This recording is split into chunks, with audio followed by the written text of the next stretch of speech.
अस्सलामुअलैकुम students, welcome to my YouTube channel. आज हम लोग जी करने जा रहे हैं structure of D3 dihedral group का। हमारा टॉपिक चल रहा था जी। अब हमने पिछले लेक्चर में जो है D1 D2 पढ़ा, फिर हमने कुछ शॉर्ट ट्रिक्स पढ़ी डायहेड्रल ग्रुप के ऊपर। उन्हीं को यूज़ करते हुए हम D3 के भी सारे स्ट्रक्चर को डिस्कस करेंगे। तो आए सबसे पहले D3 का हम ऑर्डर फाइंड कर लेते हैं कि D3 का ऑर्डर क्या होगा जी। D3 के अंदर नंबर ऑफ़ एलिमेंट्स कितने आ जाएंगे, 2n। n की वैल्यू यहाँ पर है जी 3, तो 2 × 3 आ जाएगा 6। तो इसके अंदर नंबर ऑफ़ एलिमेंट्स आ जाएंगे 6। तो इसका हम लिखते हैं सेट किस तरह के एलिमेंट्स इसमें 1 r r square s s r s r square, ये इसके एलिमेंट्स आ गए। अब हमने चेक करना है कि ये साइक्लिक है कि नहीं, अबीलियन है कि नहीं, ये सब कुछ। तो हमें ये देखना होगा। साइक्लिक देखने के लिए हम एक सिंपल सी ट्रिक लगाते हैं। कोई एलिमेंट ऐसा मिल जाए जिसका ऑर्डर जो है ग्रुप के ऑर्डर के इक्वल हो। तो देखें जी, ये तो सारी हैं जी रिफ्लेक्शन का ऑर्डर हमेशा जो है हमें पता है कि वो हमेशा हमारे पास 2 ही होता है, तो इनको तो देखने की ज़रूरत नहीं है। आइडेंटिटी का ऑर्डर वैसे ही 1 होता है। अब r रह गया और r स्क्वायर रह गया। तो r को देखें, r की पावर 1 लेते हैं तो r आएगा, r की पावर 2 लेते हैं तो r स्क्वायर आएगा, r की पावर 3 लेते हैं तो हमारे पास क्या आ जाएगा जी, आइडेंटिटी एलिमेंट मिलने वाला है, क्योंकि r की पावर n पे आइडेंटिटी मिलती है। तो इसका ऑर्डर तो 3 है। r की पावर 2 की पावर इसकी 1 लेते हैं तो r स्क्वायर आएगा, 2 लेंगे तो 4 आएगा, तो इक्वल किसके आ जाएगा, r के ही आ जाएगा।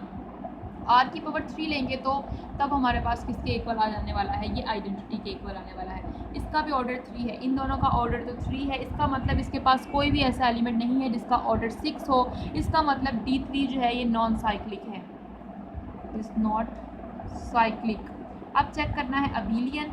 अगर हम r स्क्वायर को s से मल्टीप्लाई करवाते हैं तो ये किसके इक्वल आ जाएगा, s r स्क्वायर का इन्वर्स। ये सारी चीज़ें हम पीछे देख चुके हैं कि हम कैसे मल्टीप्लाई करवाते हैं। r स्क्वायर का इन्वर्स क्या है जी, r। तो देखें r स्क्वायर s, तो s r के इक्वल आ गया है। तो इसका मतलब r स्क्वायर s जो है वो नॉट इक्वल है s r स्क्वायर के। इसका मतलब ये अबीलियन भी नहीं है। D3 is not अबीलियन। तो स्टूडेंट्स देखें, पहले जब हमने D1 को डिस्कस किया, D1 जो था वो साइक्लिक भी था एंड अबीलियन भी था। ठीक है, D1 साइक्लिक भी था और अबीलियन भी था। फिर हमने D2 को डिस्कस किया, वो साइक्लिक नहीं था, नॉट साइक्लिक बट अबीलियन था।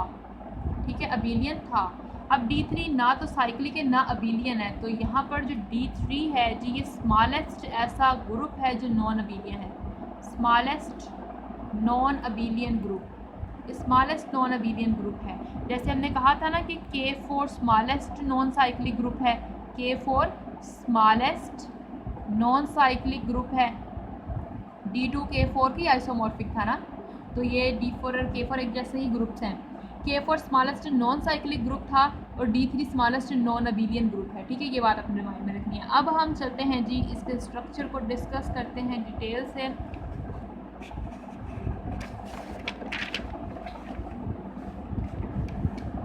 चलिए इसको स्टार्ट करते हैं। D3 इसके एलिमेंट्स लिखे 1 r r square s s r and s r square. अब हमने फाइंड करने हैं कि इसके कितने सब ग्रुप्स होंगे और किस किस टाइप्स के होंगे। सबसे पहले इसका ऑर्डर यहाँ लिख लेते हैं, जिसका ऑर्डर 6 है। तो 6 के कौन कौन से डिवाइजर्स हो सकते हैं जी, 1 डिवाइड करता है 6 को, 2 करता है, 3 करता है 6। तो ये इसके पॉसिबल डिवाइजर, ये इसके डिवाइजर्स हैं। तो नंबर ऑफ, यहाँ लिखें पॉसिबल, जैसे हम पिछले लेक्चर्स में कर रहे थे, पॉसिबल सब ग्रुप्स ऑफ ऑर्डर के, पॉसिबल सब ग्रुप्स इस ऑर्डर के हो सकते हैं। नंबर ऑफ़ एलिमेंट्स के, इस ऑर्डर के नंबर ऑफ़ एलिमेंट्स कितने हैं इस ग्रुप के अंदर। उसके बाद सब ग्रुप्स, ये 3 बॉक्सेस बनाते हैं हम हर लेक्चर में और फिर हम सब ग्रुप्स निकालते हैं। पॉसिबल सब ग्रुप्स ऑफ ऑर्डर के, किस किस ऑर्डर का सब ग्रुप पॉसिबल हो सकता है। लैग्रांज थ्योरम के मुताबिक अगर कोई ग्रुप का और ग्रुप है फाइनाइट ऑर्डर का और H उसका सब ग्रुप है, तो H का ऑर्डर यकीनन तौर पर ग्रुप के ऑर्डर को डिवाइड करता होगा। इसका मतलब कि हमारे पास ग्रुप का जो भी सब ग्रुप होगा वो वही होगा जिसका ऑर्डर डिवाइड करता होगा ना, यानी कि अगर कोई सब ग्रुप है तो उसका ऑर्डर लाजमी तौर पर डिवाइड करता होगा। तो इसलिए हम क्या करते थे, हम सिर्फ वही सबसेट उन्हीं ऑर्डर के लेते थे जिनका ऑर्डर ग्रुप के ऑर्डर को डिवाइड करता था और उन्हीं के ऊपर सब ग्रुप्स की प्रॉपर्टीज़ को चेक करते थे। तो यहाँ पे भी हम ऐसे करेंगे। तो 1 ऑर्डर का इसका सब ग्रुप हो सकता है, 2 ऑर्डर का हो सकता है, 3 ऑर्डर का हो सकता है या 6 ऑर्डर का हो सकता है। अब हमने ये चेक करना है कि इस ग्रुप के पास 1 ऑर्डर के कितने एलिमेंट्स हैं। तो इसके पास 1 ऑर्डर का सिर्फ एक ही एलिमेंट है जो आइडेंटिटी एलिमेंट है। 2 ऑर्डर के इसके पास कितने एलिमेंट्स हैं। तो स्टूडेंट्स हम पीछे ट्रिक्स पढ़ चुके हैं। पिछले लेक्चर में, अगर आपने हमारा पिछला लेक्चर नहीं देखा है तो मैं लिंक डिस्क्रिप्शन बॉक्स में दे दूँगी, आप पिछला लेक्चर ज़रूर देखिएगा। वही ट्रिक्स हम यहाँ पर लगाएंगे कि टू ऑर्डर के एलिमेंट्स, अब जैसे हम यहाँ ढूंढने बैठ जाएं ये है, इतनी देर लगेगी हमें, तो हम लोग आसानी से उस ट्रिक के ज़रिए फाइंड कर सकते हैं। अगर हमें टू ऑर्डर के एलिमेंट्स डायहेड्रल ग्रुप के अंदर फाइंड करने हैं, अगर तो ये वाला n जो है ये इवन हुआ तो इसके अंदर एलिमेंट्स ऑर्डर 2 के n+1 हो जाएंगे, यानी ये 3 है तो 3+1 हो जाएंगे। लेकिन ये ऑड है, अगर n ऑड हुआ तो हमारे पास नंबर ऑफ़ एलिमेंट्स ऑर्डर 2 के n के ही इक्वल आ जाएंगे। यहाँ पर n क्या है 3, तो इसके अंदर नंबर ऑफ़ एलिमेंट्स क्या आ जाएंगे 3, क्योंकि n जो है वो ऑड है। उसके बाद अब हमारे पास है जी 3 ऑर्डर के, हमें चेक करने हैं कि इसके पास कितने एलिमेंट्स हैं। ये भी हम पढ़ चुके हैं। अगर हमें 2 ऑर्डर के अलावा एलिमेंट्स की तादाद फाइंड करनी हो तो हम लोग फाइंड कर सकते हैं 5 ऑफ k से। अगर k वो इसी फॉर्म में होगा अगर k उस 3 को डिवाइड करता होगा, अगर डिवाइड नहीं करता होगा तो फिर हम लोग फाइंड नहीं कर पाएंगे स्टूडेंट्स, ठीक है। तो अब ये देखें 3 जो है इस 3 को डिवाइड करता है, अगर वो डिवाइड नहीं करता हुआ तो फिर 0 आ जाएंगे एलिमेंट्स। आप पिछला लेक्चर देखिएगा, आपको समझ आ जाएगी 3 को डिवाइड करता है, इसका मतलब हम इसका 5 ऑफ 3 से इसके नंबर ऑफ़ एलिमेंट्स फाइंड कर सकते हैं, यानी इसका हम 5 ले लेंगे तो इसका आंसर आ जाएगा 2। तो इसके पास 2 एलिमेंट्स हैं ऑर्डर 3 के। उसके बाद 6 ऑर्डर का इसके पास कोई भी एलिमेंट नहीं है, हम ये चेक कर चुके हैं क्योंकि ये साइक्लिक नहीं, तो इसके पास 0 आ जाएंगे एलिमेंट्स। अब हम लोग इस 6 ऑर्डर का हम इस तरह से भी चेक कर सकते हैं, जैसे हमने एक ट्रिक लगाई कि 2 ऑर्डर के अलावा अगर एलिमेंट चेक करने हैं तो अगर ये इस 3 को 6 तो 3 को डिवाइड ही नहीं करता तो 0 आ जाएंगे। अब हमने सब ग्रुप्स निकालने हैं स्टूडेंट्स। देखें 1 ऑर्डर का एक ही सब ग्रुप हो सकता है जिसके अंदर सिर्फ आइडेंटिटी एलिमेंट आएगा, और 1 ऑर्डर का जो भी सब ग्रुप आएगा वो आइसोमॉर्फिक होगा Z1 के, यानी वो Z1 टाइप का होगा। ये भी साइक्लिक, अबीलियन 1 ऑर्डर, तो इस तरह से आइसोमॉर्फिक Z1 के होगा। अब इसके पास 2 ऑर्डर का सब ग्रुप हो सकता है और इसके पास 3 एलिमेंट्स है 2 ऑर्डर के। अब अगर इसके पास 2 ऑर्डर का सब ग्रुप है तो 2 क्या है स्टूडेंट्स, एक प्राइम नंबर है। तो प्राइम नंबर ऑर्डर का अगर कोई सब ग्रुप होगा, यानी कोई ग्रुप अगर प्राइम ऑर्डर का होगा तो लाजमी सी बात है वो साइक्लिक होगा।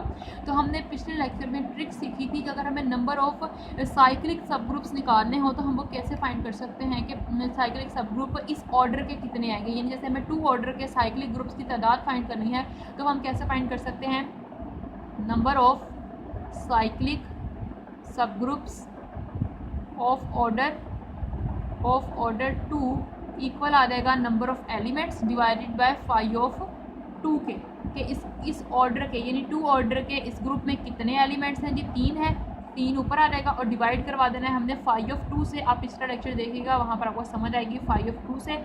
तो 5 ऑफ 2 इक्वल 1 क्या होता है, 3 डिवाइडेड बाय 1 3 ही आ जाएगा, ठीक हो गया। अब हमें 3 ऑर्डर के देखने हैं कि इसके पास कितने सब ग्रुप हो सकते हैं। तो 3 भी प्राइम नंबर है, तो जाहिर सी बात है 3 ऑर्डर का अगर इसके पास सब ग्रुप है तो वो साइक्लिक सब ग्रुप होगा। तो साइक्लिक सब ग्रुप के लिए हम फिर से यहाँ पर लिखेंगे जी नंबर ऑफ़ एलिमेंट्स इसके पास 2 हैं और 5 ऑफ 3 हमने निकालना है। 5 ऑफ 3 निकालेंगे तो वो इक्वल आ जाना है 2 के ही, 2 डिवाइडेड बाय 2 इक्वल आ जाएगा 1 के ही। उसके बाद हमने देखना है 6 ऑर्डर का इसके पास कौन सा सब ग्रुप हो सकता है। 6 ऑर्डर का इसके पास वही इटसेल्फ खुद ही ये सब ग्रुप आ जाएगा जो कि आ जाएगा D3 के। अब स्टूडेंट हमने देखना है कि इसके पास किस किस टाइप के सब ग्रुप हैं। अब यहाँ पर जगह नहीं है तो मैं यहाँ पर लिख के बताती हूँ कि जैसे 2 ऑर्डर का पहले डिस्कस कर लेते हैं। 1 ऑर्डर का तुमने डिस्कस कर लिया ना, Z1 के आइसोमॉर्फिक होगा, यानी Z1 टाइप का सब ग्रुप होगा इसका। ऑर्डर 2 का सब ग्रुप पहले डिस्कस कर लेते हैं। ऑर्डर 2 का जिसके पास सब ग्रुप होगा, इसके पास कितने सब ग्रुप हैं ऑर्डर 2 के, नंबर ऑफ साइक्लिक सब ग्रुप्स ऑफ ऑर्डर 2 इसके पास है जी 3। ये जो 3 सब ग्रुप्स होंगे, अब देखें वो साइक्लिक भी हैं और ऑर्डर 2 के भी हैं, तो वो आइसोमॉर्फिक हो जाएंगे जी Z2 के। Z2 के भी हो सकते हैं, या हम कह सकते हैं कि ये हमारे पास D1 के आइसोमॉर्फिक हो जाएंगे। D1 हमने देखा था साइक्लिक भी था, अबीलियन भी था, और D1 में भी 2 ही एलिमेंट्स थे, एक का ऑर्डर 1 था, दूसरे का ऑर्डर 2 था। और हमारे पास यहाँ पर जो सब ग्रुप हमें मिलने वाले हैं उनमें भी एलिमेंट्स 2 ही होंगे, एक का ऑर्डर 1 होगा, एक का ऑर्डर 2 होगा। और ऑर्डर 2 होगा ये हमें कैसे पता है, ऐसे क्योंकि साइक्लिक है तो एक एलिमेंट ऐसा होगा जिसका ऑर्डर 2 होगा और एंटिटी का ऑर्डर तो होता ही 1 है। तो इसका मतलब इसके पास जो 3 साइक्लिक सब ग्रुप्स आने वाले हैं ऑर्डर 2 के, वो Z2 टाइप के होंगे, यानी Z2 टाइप के हेलो या D1 टाइप के, यानी इससे हमें मदद मिल जाएगी सब ग्रुप्स बनाने में। तब हम यहाँ पर सब ग्रुप बनाते हैं जी। जो H1 सब ग्रुप बनाते हैं, पहला एलिमेंट तो आइडेंटिटी आ जाएगा क्योंकि 2 ऑर्डर का बनाना है। दूसरा एलिमेंट यहाँ वो रखना होगा जो इटसेल्फ अपना इन्वर्स हो। तो यहाँ पर अगर हम देखें इटसेल्फ अपना इन्वर्स कौन सा हो सकता है जी, S हो सकता है। नेक्स्ट H2 सब ग्रुप आएगा तो 1 आ जाएगा और SR आ जाएगा। नेक्स्ट H3 अगर देखें तो 1 आ जाएगा और SR² आ जाएगा। तो ये 3 इसके साइक्लिक सब ग्रुप्स आ जाएंगे ऑर्डर 2 के। अब हम ऑर्डर 3 को डिस्कस करते हैं। ऑर्डर 3 को अगर हम डिस्कस करें तो ऑर्डर 3 के हमारे पास जो साइक्लिक सब ग्रुप्स आए हैं, नंबर ऑफ साइक्लिक सब ग्रुप्स ऑफ ऑर्डर 3 इक्वल आए हैं जी, इक्वल आया है 1 के। स्टूडेंट्स एक बात जो मैं आपको बतानी थी वो पहले देख रही थी, इसको बताती हूँ। एक बात जो बहुत ज़्यादा इम्पॉर्टेंट है वो ये है कि इसको अगर गौर से देखें डायहेड्रल ग्रुप को, चाहे कुछ भी हमारे पास n की वैल्यू हो, ये जो हमारे पास रोटेशंस आ रही होती हैं, ये जो रोटेशंस हैं अगर हम इसे अलग से एक सेट में रखें तो हमारे पास ये ग्रुप परफॉर्म करेंगी और साथ ही साथ ये साइक्लिक भी होंगी और अबीलियन भी होंगी और इनका ऑर्डर n होगा, यानी जो भी n दिया होगा वही ऑर्डर होगा। इसका मतलब ये हमेशा आइसोमॉर्फिक आ रही होंगी Zn के, यानी मैं आपको अच्छे से समझाऊँ अगर कि कैसे, तो मैं यहाँ पर लिख के ज़रा बता देती हूँ कि कैसे मैं बताना चाह रही हूँ कि अगर हमारे पास डायहेड्रल ग्रुप है जी Dn, तो ये है जी 1 r² अप टू सोन r raise to power n minus 1 SR² up to सोन SRn माइनस 1। तो इसके पास ये जो है देखें, ये पावर चढ़ती जा रही है। r की पावर अगर n लेते हैं तो आइडेंटिटी मिल रहा है, यानी कि एक r ऐसा मिल रहा है जिसका ऑर्डर ग्रुप के ऑर्डर के इक्वल है। यहाँ हम इसे ऐसे भी लिख सकते हैं r² r³ and up to सोन Rn is equals to 1 SR² up to सोन SRn माइनस 1, ऐसे भी लिख सकते हैं। तो देखें यहाँ पर एक r ऐसा मिल रहा है जिसका ऑर्डर n है। तो यानी कि अगर हम इन रोटेशंस को किसी सेट में रखें Rn इज इक्वल्स टू 1 और हम इसको अगर हम इसे सेट में रखते हैं तो ये हमारे पास साइक्लिक है, यानी कि ये एक ऐसा इसका सब ग्रुप होगा ऑर्डर n का एक इसका ऐसा सब ग्रुप होगा जो हमारे पास साइक्लिक होगा और आइसोमॉर्फिक होगा Zn के, यानी कि जो रोटेशन वाला हमारे पास जो रोटेशंस हैं ये हमेशा आइसोमॉर्फिक होंगी ही Zn के। ये आपने बात मैंने रखी है, हमेशा आइसोमॉर्फिक होगी Zn के, यानी कि अगर हमें यहाँ पर D3 दिया हुआ है तो इसके पास एक 3 ऑर्डर का साइक्लिक सब ग्रुप मिलने वाला है Z3 टाइप का। अगर हमें D4 दिया हुआ है तो इसके पास एक साइक्लिक सब ग्रुप मिलने वाला है Z4 टाइप का। अगर हमें D5 दिया हुआ है इसके पास एक साइक्लिक सब ग्रुप मिलने वाला है ऑर्डर 5 का जो Z5 टाइप का होगा। अगर हमारे पास D6 दिया हुआ है तो इसके पास एक साइक्लिक सब ग्रुप मिलने वाला है ऑर्डर 6 का जो Z6 टाइप का होगा। यानी जो रोटेशंस होंगी वो हमेशा हमारे पास साइक्लिक ग्रुप परफॉर्म कर रही होंगी अगर हम उसे अलग सेट में रखते हैं ऑर्डर n का, और वो हमेशा आइसोमॉर्फिक होंगी Zn के।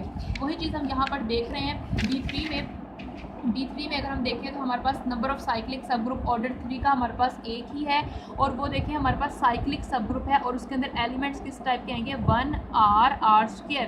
तो देखें हमने D1 में भी ये बात देखी थी, वहाँ पर सिर्फ 1 आया था रोटेशन में, एक ही एलिमेंट था। D2 में हमने देखा था 1 और r आया था, 2 एलिमेंट्स थे रोटेशन में, और D3 के अंदर 1 r²। देखिए रोटेशन का ही हमारे पास एक साइक्लिक सब ग्रुप आ रहा है जो कि हमारे पास आइसोमॉर्फिक है जी, ये Z3 के आइसोमॉर्फिक है। तो ये वाला रिमाइंडर कि ये हमेशा Zn के आइसोमॉर्फिक होगा, ठीक है। और इसके 3 ऑर्डर का एक ही सब ग्रुप मिलने वाला है, तो एक है तो वो Z3 होगा। अगर एक से ज़्यादा होते तो फिर हम चेक करते हैं कि और D के टाइप का कौन सा इसका सब ग्रुप हो सकता है, ठीक है। तो अब एक ही है तो हम इसको बस यहीं पर स्टॉप कर देंगे। अगर हम आगे D4 पे और डिस्कस करेंगे तो वहाँ पर एक से ज़्यादा भी होंगे, फिर हम वहाँ पर D के टाइप का भी डिस्कस करेंगे। अब हम ऑर्डर 6 पे आ जाते हैं। ऑर्डर 6 का इसके पास एक ही सब ग्रुप होगा जो कि D3 इटसेल्फ होगा, और D3 जो है ये किसके आइसोमॉर्फिक हो सकता है, ये आइसोमॉर्फिक होता है S3 के। अभी हमने सिमेट्री के S3 वाले परमुटेशन के जो ग्रुप हैं ये भी हमने पढ़ने हैं, तो हम आगे रीड पढ़ेंगे तो फिर आपको समझ आएगा। D3 जो है यही हमारे पास एक ही ऑर्डर 6 का सब ग्रुप है और ये साइक्लिक नहीं है, ठीक है स्टूडेंट्स।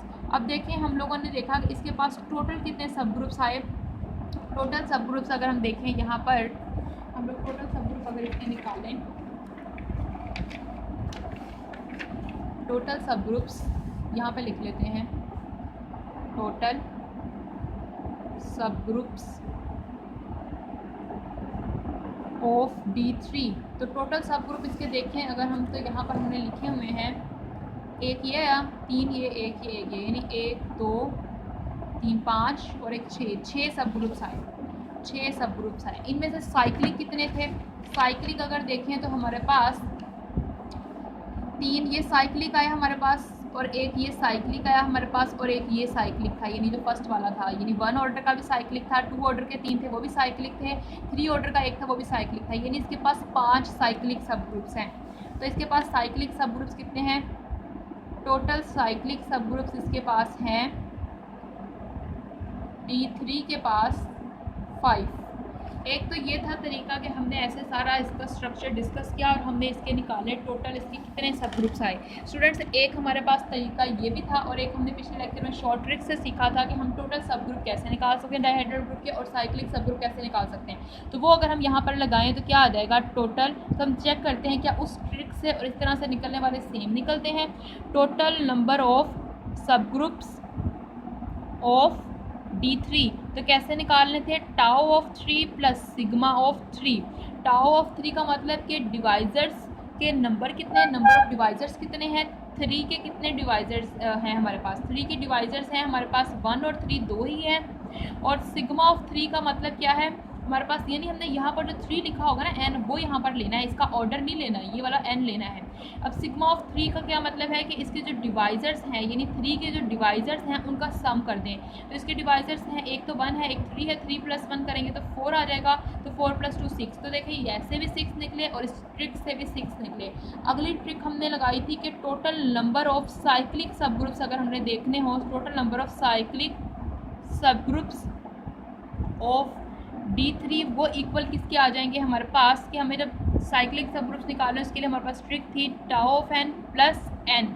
टाउ ऑफ n यानी नंबर ऑफ डिवाइजर्स 3 के कितने हैं, 2 है, यहाँ n की वैल्यू 3 है तो यहाँ 3 ही लिख लेते हैं, और यहाँ पर 3 + 2 5। तो देखिए यहाँ से भी 5 निकला और यहाँ से भी 5 निकला स्टूडेंट्स। ठीक है, अब तक हम लोग क्या कुछ सीख चुके हैं डायहेड्रल ग्रुप के बारे में, कि अगर हमारे पास हमें किसी भी एलिमेंट के डायहेड्रल ग्रुप में अगर हमें चेक करना है कि किसी भी ऑर्डर के एलिमेंट्स की तादाद कितनी होगी, यानी number of elements of order के, कि कोई भी ऑर्डर के एलिमेंट अगर हमें देखना है तो हम वो निकाल सकते हैं इजीली। अगर हमें नंबर ऑफ टोटल सब ग्रुप देखने हो डायहेड्रल ग्रुप के, वो भी हम निकाल सकते हैं। अगर हमें टोटल नंबर ऑफ साइक्लिक सब ग्रुप देखने डायहेड्रल ग्रुप के, वो भी हम देख सकते हैं। अगर हमें देखने हो साइक्लिक सब ग्रुप ऑफ ऑर्डर के का, इस ऑर्डर के साइक्लिक सब ग्रुप कितने हैं, वो भी हम फाइंड कर सकते हैं। तो डायहेड्रल ग्रुप बिल्कुल खुल के आप लोगों के सामने आ गया है। ठीक है, अब D4 के अंदर जब हम जाएंगे तो और बहुत सारी बातें हमको पता चलने वाली हैं कि D के टाइप के सब ग्रुप हम कैसे निकालेंगे, कौन कौन से होंगे, तो वो हम नेक्स्ट लेक्चर में डिस्कस करेंगे। अगर आपको हमारी वीडियो अच्छी लगे तो इसे लाइक कीजिएगा। अगर आपने अभी तक हमारे चैनल को सब्सक्राइब नहीं किया है तो प्लीज़ हमारे चैनल को सब्सक्राइब कर दीजिए